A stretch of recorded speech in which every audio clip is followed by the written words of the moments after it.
Welcome back for another episode of the Shared Voices podcast. Thanks for joining us. We're out here at Godspeed Ranch today. This is one of the places that we take our first responders for doing equine therapy. Equine assisted learning is what they call it. We're not allowed to use therapy word because you have to have some sort of fancy degree to be that. So it's assisted training. Beautiful ranch. Thank you, Al and Kelly with Godspeed Equine, for allowing us to come out here and record our podcast. But we wanted to bring it out here somewhere where it's a little different, out of the office. You guys can meet some of the team, and we brought in somebody from Kansas area. Apparently they have the same issue down there. Yeah, Apparently first responders have trauma down there. That's weird. It exactly. doesn't stop at the state line. Is it Kansas or Missouri? You guys are all kind of the same. I worked in Kansas. Worked in Kansas. Do you live in Missouri? Live in Missouri. Much better state. There's always this battle down there going on. But thank you for joining us. We've been at a conference this week. We just wrapped up with it, and our news story came out about our organization this week, which was a blessing. Really put a spotlight on our organization and how we're a little bit different, how we kind of just love on each other. No guilt, no shame, come as you are type help. And I'm so thankful for the people that we have here. I love our organization. I just want to say this, the news, I want to say this to Channel 8. You guys did a great job covering this. They could have twisted it. You got first responders and you're talking about addictions, right?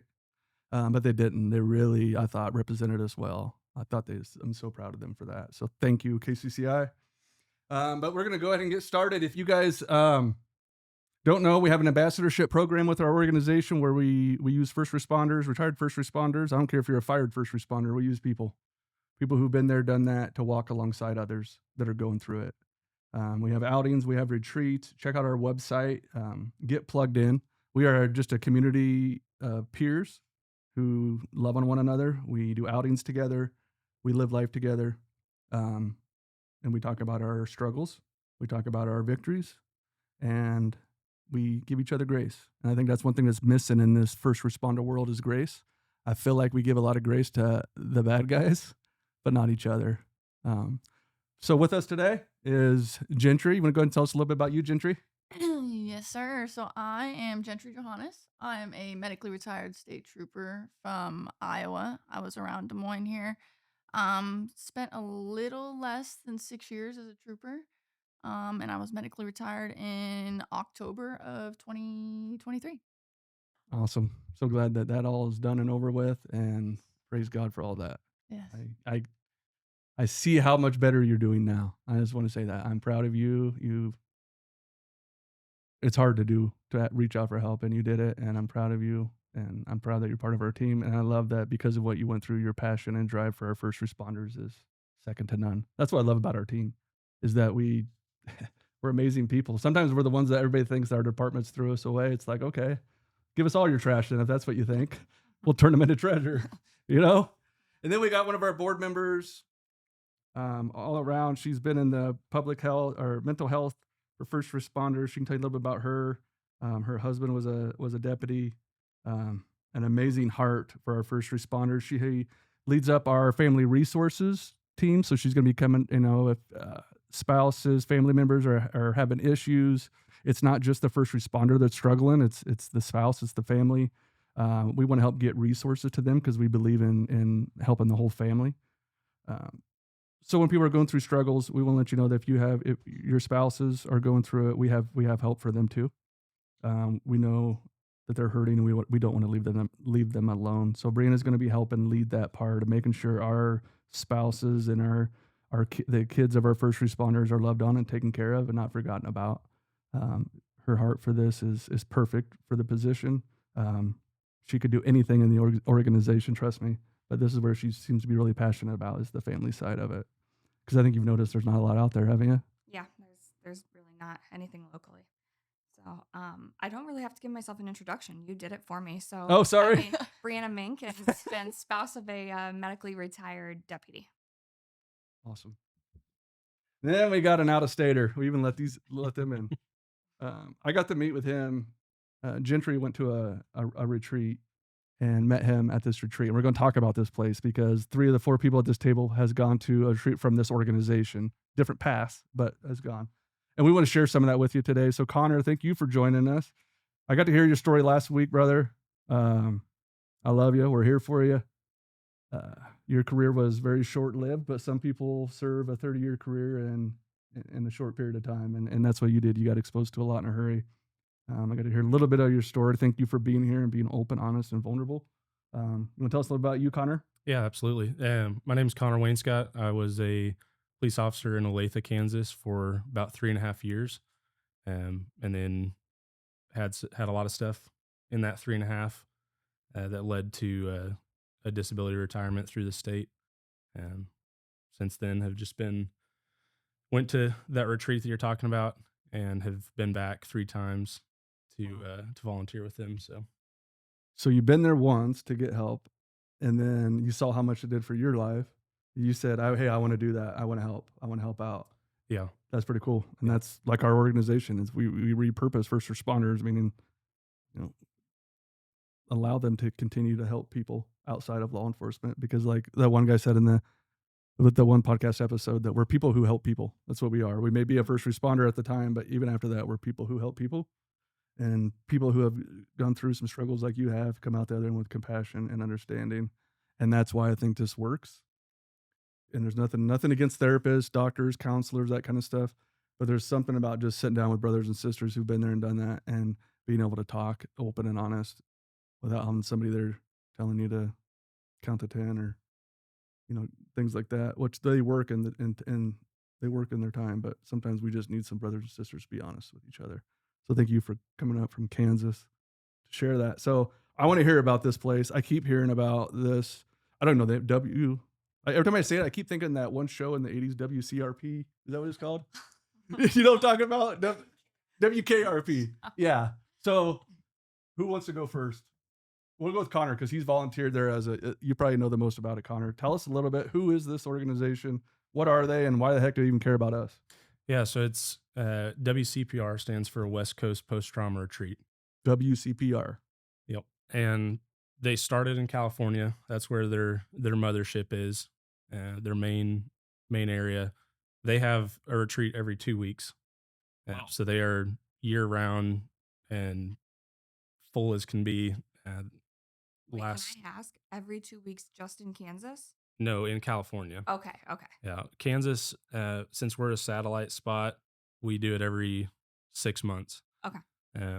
But California does it 2 weeks. And their last time I think I remember hearing they had like a 6-month waiting period even to get into that. So, but what it is basically there are certified clinicians there that lead it, but it's really a peer-led process. It's about 6 days long, and there are 2 to 3 clinicians that oversee it with their licensure, and take on that responsibility of making sure everything's done correctly. But then past that, there are chaplains from local departments, and then usually about 2 dozen, maybe a little bit less, of peers, which is all first responder, either those who have been through it or are on peer support teams with their department. But most of the time, it's returning clients. That is so cool. So this is a nonprofit, right? This organization, is it a nonprofit? Anybody know? Yeah, Going twice. Nobody there. At least there are paid spots within the organization in California, but yeah, it's a nonprofit. And Yeah. Well, you can be a nonprofit and still Right. have paid. So Right. the organization is First Responder Support Network. Correct. So that's where Okay. that's Okay. where your employees are, and then you've got the 2 retreats, and then everyone that comes, though, as far as I know, Mhm. are volunteers. Correct. That's When awesome. you come back as a peer, like, you're paying your own expenses to go there and to be there to help your brothers and sisters. That's really cool. Yeah. So what to go to this retreat, is it free or does it cost, or there's a lot of retreats. It does cost. Okay. You don't have to say the exact price, but so there's a cost that it's. Yeah, there is a cost. I know on their website they have a lot of different places where you can get grants or scholarships. Thankfully, I don't know how it is up here in Iowa, but in the Kansas area, a lot of those departments are very willing to step up and at least cover a portion of that. I will say, just to Go ahead. piggyback off that, I just went a few weeks ago, and my department covered the whole thing. Yeah. Wow. That's awesome. Yeah. So there's so don't let funds hold you back from getting Right. help, right? Exactly. There's yeah. ways to get it covered. So my understanding, Brianna, is there's 2 paths for that this organization has, like a first responder path, and then they have a family path or a spouse, or what do they call that other path? They call it the SOS, so it's significant others and spouses. Okay.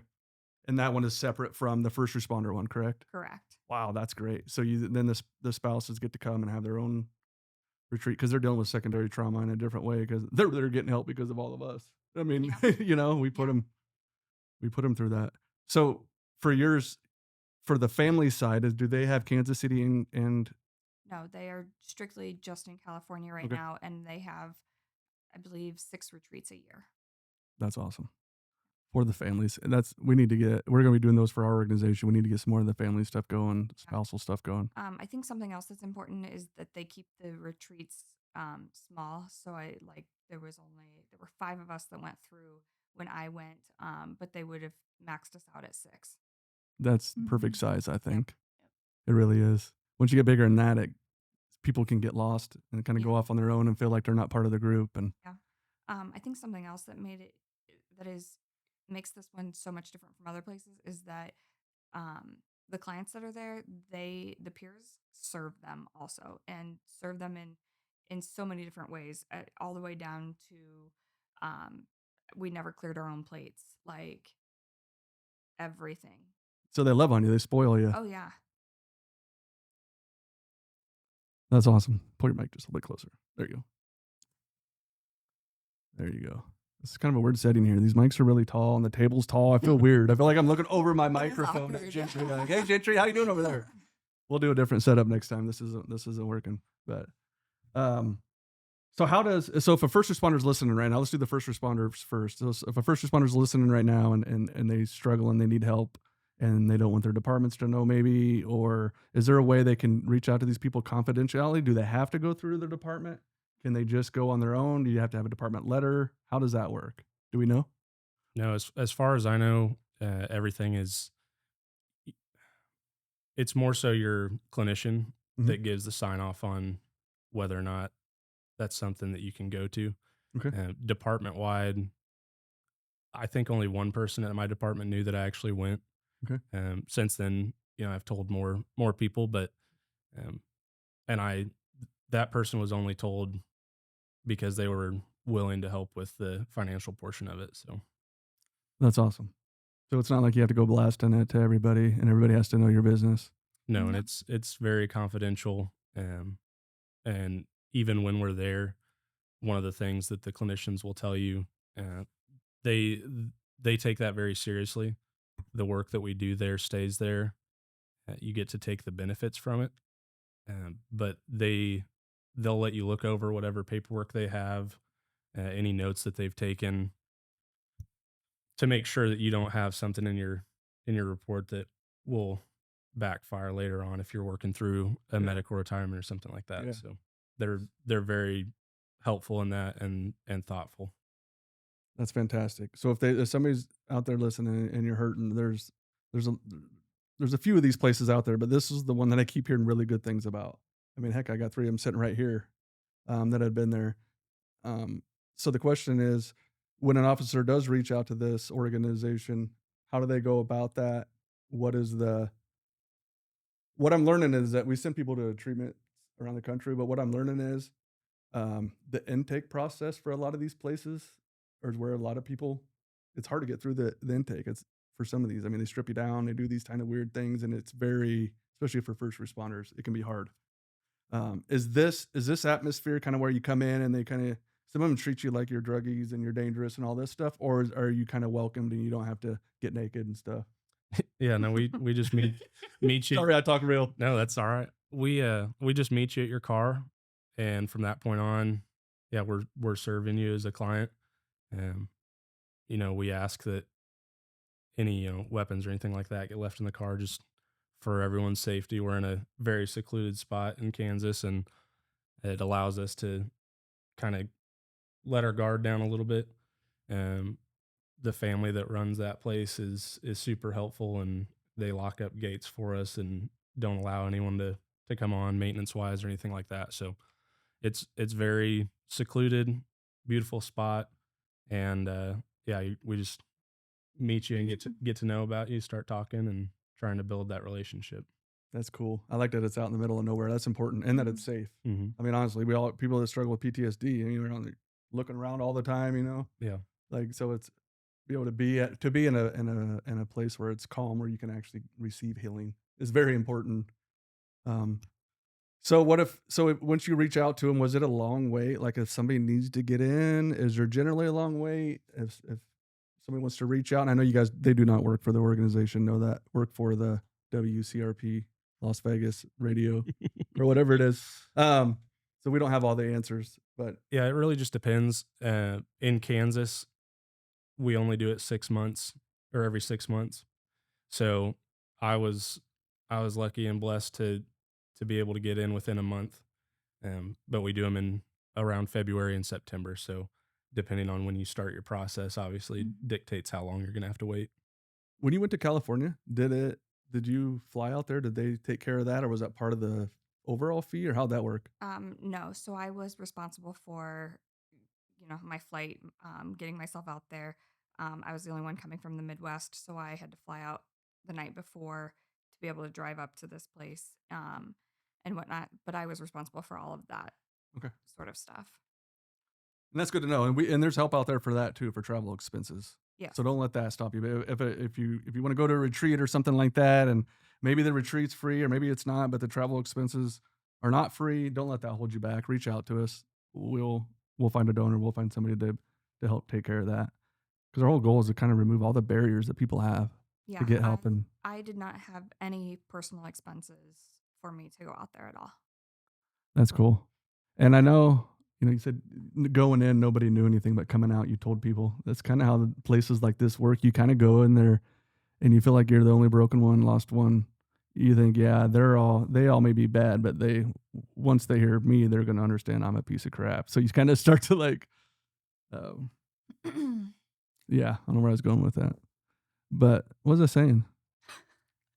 Well, I think it's interesting you say that because I think one of my struggles was imposter syndrome. There you go. So it's Yeah. kind of interesting that I don't know. Yeah. I struggled hard with imposter syndrome in the academy. And and we speak at the academy every week, like they all still deal with it. We deal with that, like imposter syndrome, and then you deal with it. For me anyway, I dealt with it once I got into law enforcement, and then once I went to detective, like each step of that. And yeah, it's the imposter syndrome is probably one of the biggest things that held me back, because I thought, because myself was telling myself, see, you're not created to do this. You're not man enough to do this. You're not this to do that. Tell me that lie. Because that's what the enemy wants, to tell you don't belong. Because if he can tell you don't belong, then you won't belong to anything. You'll be by yourself. You'll be in isolation, which is what he wants. But I love just hearing you guys talk about this organization, how they meet you there, and they love on you. Gentry, what's day to day like there? I mean, are we waking up and we're doing wind sprints and EMDR and all that before coffee, or is it kind of a relaxed setting? Because there's work that happens at these. It's not a vacation, is it? No. It's Yeah. intense. Yeah. You're not digging ditches, but you're doing some mental health work. Is that right? Yes, very much. So what's it like day to day? So usually first thing during the day, there's some optional stuff you have in the beginning of the morning. They have yoga pretty early. If you want to do yoga, you can do yoga. I like yogurt. Do they got yogurt? They do have yogurt. I'll do yogurt. You do yoga. But then after that, you can go to breakfast if you want breakfast. And they have a chapel time. It's usually about 15-20 minutes, I think is what it was. And there's also opportunities like in the morning, if you don't want to do yoga, you can go on a run, go work out, kind of do, your own thing for a little bit. But then once 8:15 hits, that's when like your day really starts. And that is when the work really starts. And then throughout the day, basically you dive into all the thoughts and the feelings that you could possibly imagine. And it's kind of like structured differently. Like you'll go into smaller groups throughout the day, or you'll do more like education type stuff throughout the day. It's just each day is structured that way, but it's all about different kind of stuff. But yeah, they're also very long days. You don't typically get done until, correct me if I'm wrong, I think it was like 8 to 10 at night somewhere. The first night is usually the longest. But it's all very challenging work. Yeah.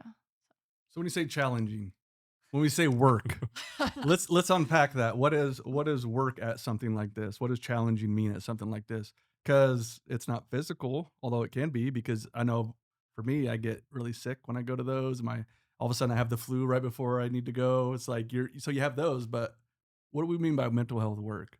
What do we mean by that? Why is it hard? Because it's not physically hard. Mm. So what's so hard about it? For me, the biggest thing was I just don't trust people. Like I don't.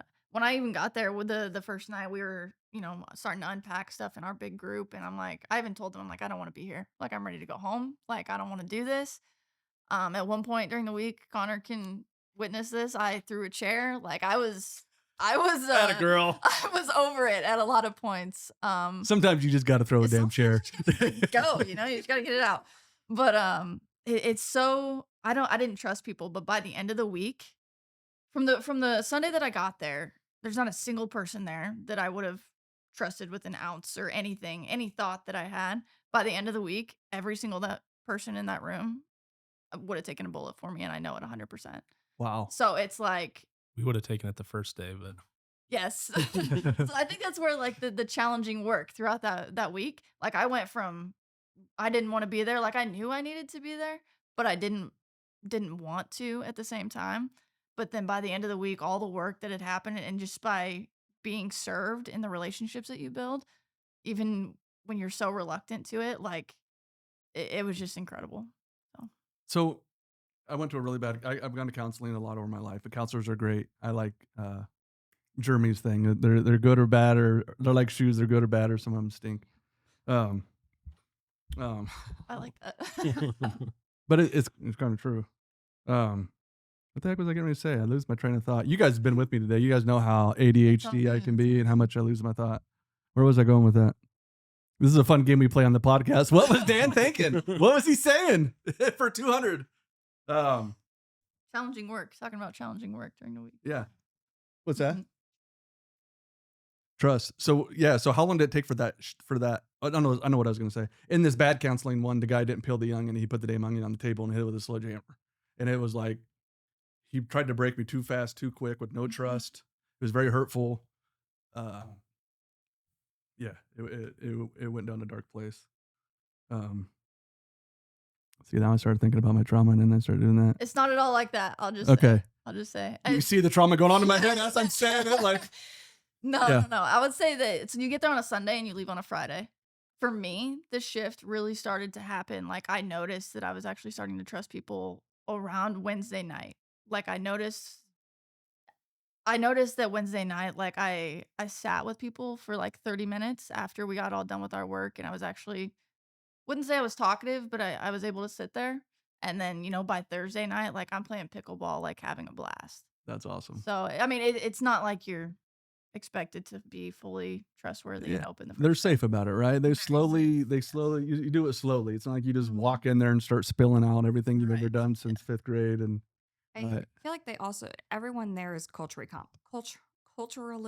competent. that's easy to say. That was Yeah. struggle. That was a struggle. Yeah. So I And think that matters. yeah, that makes a Yes. huge difference. Yeah. That they're aware. For those who don't know, that they're Mhm. aware of our job. They're aware of what we deal with in a way that you don't have to mansplain it to them. Yeah. Actually, with that too, maybe you can help me explain all the clinicians there. Yeah, so we have the 3 that we've had this last retreat. One did a full career in a local sheriff's department. Another one worked in the FBI and about a decade or so there.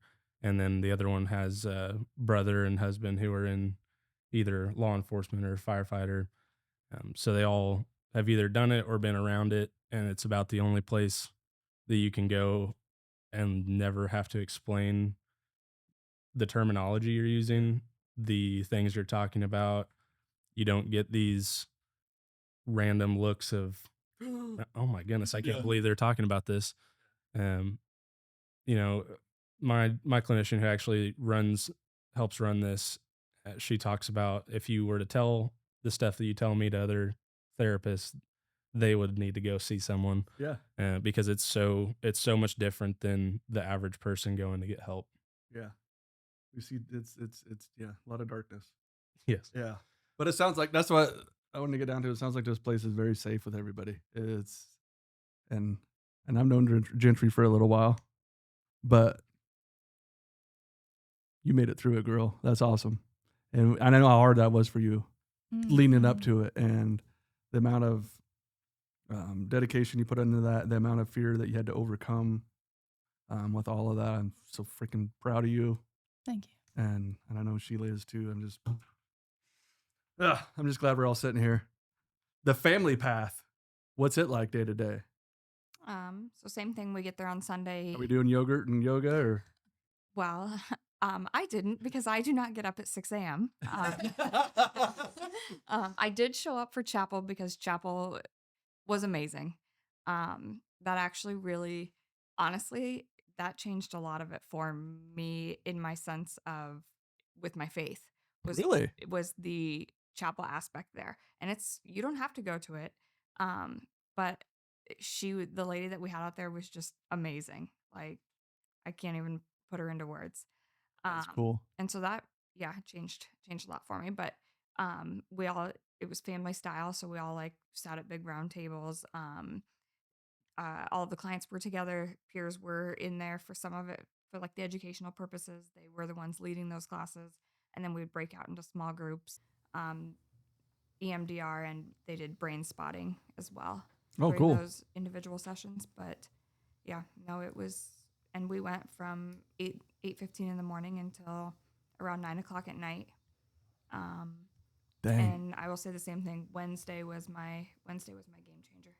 Really? So it took a couple days. Oh yeah. Why do you think it took a couple days? Um, well, I The guard yet up? I learned that I apparently have some sort of abandonment issues, and so I struggled just being out there so far away from home. And so I just wanted to be home. And then also I was like, this isn't going to make a difference for me. Like I know how to do all of these same things at home. So why am I this far from my family, my 2-year-old, that sort of stuff. And then Wednesday, I really saw a huge shift in my mindset, and I think it was just because we dug so deep in that group therapy that day. So,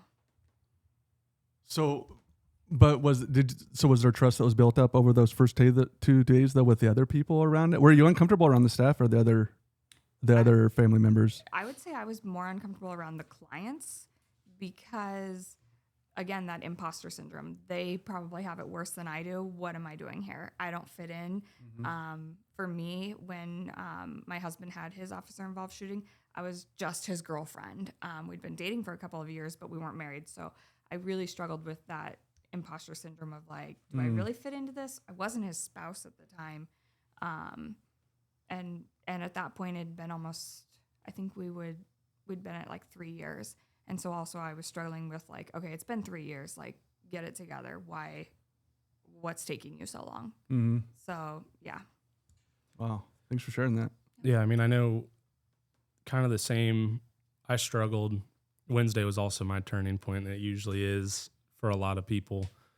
But one of the main things that was a struggle for me, and I think it was kind of the same for Gentry, was, I mean, I was 24 when I went through it, and the next closest was like 45, who was a client there. So I felt this super just like, what am I doing here? Grandkid feel? Kind of feel like a grandkid? A little bit, Yeah. but it was one of those things where it's like, I've only been on for, when I had my incident, I had only been on for 2.5 years, and it just didn't feel like that was my place to be there when there's guys who have done 20-year careers and are sitting at this table. And it was that point when I realized after they started opening up as well that they're dealing with stuff that happened 1, 2, 3 years into their career, and now have been dealing with it for 2 decades. Mm-hmm. And that's why they're in such a rough spot and their family's falling apart and they're alcoholics and all this. And it was like, that was kind of the switch in my mindset to realize, oh, this is actually a huge blessing that I had the right people in my life at the right time to be able to come to something like this and start that healing process so early. Yeah, that's awesome. You notice how all of us here, it seems like we tried to disqualify ourselves for help. You guys, I see it every day with every first responder we help. We try to do like, oh yeah, like somebody else will need that. I know I need it, but no, they'll need it worse, or I'm not bad enough. Somebody else they have it worse. We can't compare our trauma. I used to do that my whole career. You can't compare your trauma because if you hurt, you hurt, dang it. That's all there is to it. We don't need to compare. If you get your leg shot and somebody else gets their leg shot, that doesn't help you any. They know that they got shot. Like it's like Right. it would. But thank you for sharing that, because a lot of us feel like that. Go in there, the enemy will try to stop us from going, saying there's either you're not worthy, you don't have it bad enough, or you don't belong there. And it's one of the biggest lies he tells us that stops people from getting help is the fear of getting over that. Mm-hmm. And it sounds like it takes till Wednesday for some of you to kind of loosen up, but that doesn't surprise me one bit. I mean, for first responders, really by Wednesday is pretty good. I mean, Well, I mean, I left with a certificate that said I had 42 hours of intense therapy or something. Not therapy, but so, I mean, you can imagine how many hours we had to put into. It was very intense. yeah. Not a retreat walk in the park like. So if there's somebody listening right now that's scared because they're afraid it's going to be too much work, or they don't want to, what would you say about the too much work thing? Was it worth it? Oh yeah. Absolutely. Yeah. It's my most exhausting week of my year, and I want to keep going back. So That's pretty cool. I mean, I can walk out of there and say it changed my life. I'd do it over and over again.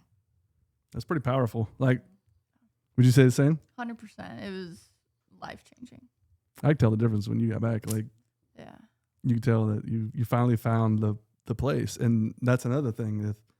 If you go to a place and it doesn't work, don't quit. It's not every place is for everybody. And we've had people we sent that they go to an organization and it's perfect for them, and the next person we send, it's a complete flop, and that's okay. Yeah. That's okay. There also, one of the spouses in my group also she was going to go back and go through the program a second time. So they've actually had other people that have gone through it multiple times because they had so much that they needed to work through. So is it just trauma, or do they talk about, marriage issues and like that kind of stuff, like all the destruction that happens from it, or is it everybody's wiggling right now? What's happening? I'm going to say, What's going on, Tina? They're all wiggling. I went out there with the mindset of, my husband's done this to me. He's what has made me so irritable and angry and put me in this bad spot because, by God, I was not going to be the suspects. I was not going to be another victim in this. And so I don't know. It's just, I went out there because I was going to come back with the tools to fix my husband, because then that was going to fix everything in my life. And that's not, I mean, you cover so much. Like, I am somebody that I would say I grew up with little to no childhood. I have an ACE score of a 1. My parents got divorced. Like, I did not realize that, some of my childhood is why I had these abandonment issues, or why I don't like to leave home. You dig deep, but it's like, and like, while I would have said, no, I think my focus for my other trauma or my underlying trauma is going to be something else. And they went a totally different route, and I'm glad that they did. Wow. So why were you doing that? It's I can't even explain it. Like, you go in there thinking like, oh, they're gonna hit on the same stuff that I've been going to therapy for, I think 5 years, multiple different therapists. Didn't really feel like things were really working for me, but they care about you and love you so much that and I'm not saying that the therapists and stuff that I've seen don't care and don't love, but it's just so much more intense because you live with these people for a week, that they hit on things in a way that I don't want to like spoil it for anybody that goes there, but they hit on things that make you feel like somebody truly cares about you, like 100%. Like, coming from somebody that I couldn't tell you the last time I fully trusted somebody, and every single person in that room that was there that week that I went, and I just went 3 weeks ago, I think it was, I know for a fact they would all take a bullet for me in a heartbeat. Yeah. Like, they just hit on things in a way that it just so healing. And it's like Connor said too, like, it's not like you go in there thinking that you have to talk about only the work stuff. Mhm. They hit on aspects that you don't think that you're going down there to talk about, and it hits you in a different way. So Yeah. And we need places like this, because if we could fix it on ourselves, we would have done it. If we could fix it, we would have done it. We need help. We need places like this, and it's so refreshing to hear about a place who loves on everybody so well. It's hard to find, and I don't know these people. You guys should reach out to us. I want to get to know you, and maybe have you on the podcast as well. But I love the heart of this place, and I know I met Connor just recently, but knowing the two of you and what they've done for you, I've seen it, and I think it's pretty amazing. So we're going to go ahead and close out this episode. We're going to do another one here for anybody that wants to stick around. We're going to cover some more things, but I really wanted to get this one out there because you guys, this is a place you can reach out to right now. You can go ahead and reach out to them, whether it's, I imagine you go to their website. Yeah, I mean, just a quick Google search will get you to whatever web page you need, and the beauty is there's, I think, 4 or 5 different locations around the U.S. that are doing them, so it's not always a long wait. Okay, and I'll put a link into the description and stuff too, so you have it. So before we leave, Gentry, any last words on this place? And I keep looking at you, and I don't made this, but because I know, and I don't want to share too much, but I know the struggle you had finding the right help. Like it took a while, and we tried a lot of different things, but that's okay. We keep trying, and so I'm so excited. I get goosebumps because I saw how many things you've tried, and then to see this and the fruits of it, it's pretty powerful. So check them out. What's the name of it again? I don't know. Somebody tell me the name of this place. West Coast Post-Trauma Retreat, and it's through the First Responder Support Network. There it is. It sounds like an organization. You guys, if you realize that our organization and a lot of organizations, it's not anything complicated we're doing. We're getting back to the biblical principles of loving on each other, giving each other grace, giving each other forgiveness, and being in community. It's really what we do is kind of simple. We just show up and we're real. So thank you guys for being here and sharing that, because there's people listening right now that this could be the very first day they start their healing journey, because you guys had the courage to share your imperfections. So thank you. I know that's hard, but it matters. So thank you for tuning in. Looks like we've got about 41 minutes. We love you guys, and we'll see you on the next episode.